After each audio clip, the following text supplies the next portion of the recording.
কখনো দেখিই নাই, এর জন্য আমি জায়নামাজে কান্না করছি যে আল্লাহ যা কিছুর বিনিময়ে হোক তুমি হাদি ভাইকে ফিরাই দাও। কিন্তু আসলে আল্লাহর ফয়সালাই উত্তম ফয়সালা, এখানে আমাদের কিছু করার নাই।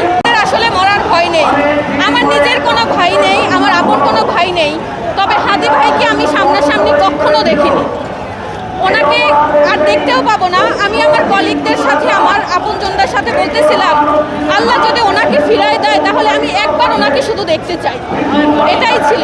আর আমার এই জীবনে আমি কখনো রক্তের আত্মীয় ছাড়া বা যাকে আমি কখনো দেখিই নাই, এর জন্য আমি জায়নামাজে কান্না করছি যে আল্লাহ যা কিছুর বিনিময়ে হোক তুমি হাদি ভাইকে ফিরাই দাও। কিন্তু আসলে আল্লাহর ফয়সালাই উত্তম ফয়সালা, এখানে আমাদের কিছু করার নাই।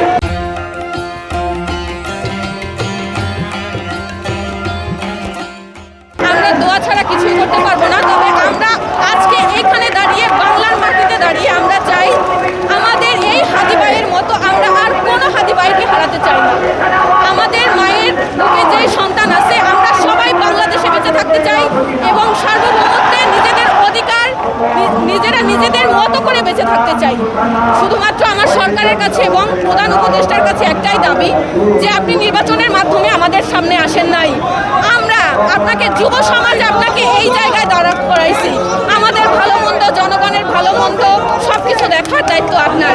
আপনি আমাদের দিকে খেয়াল রাখবেন, বাংলাদেশের দিকে খেয়াল রাখবেন,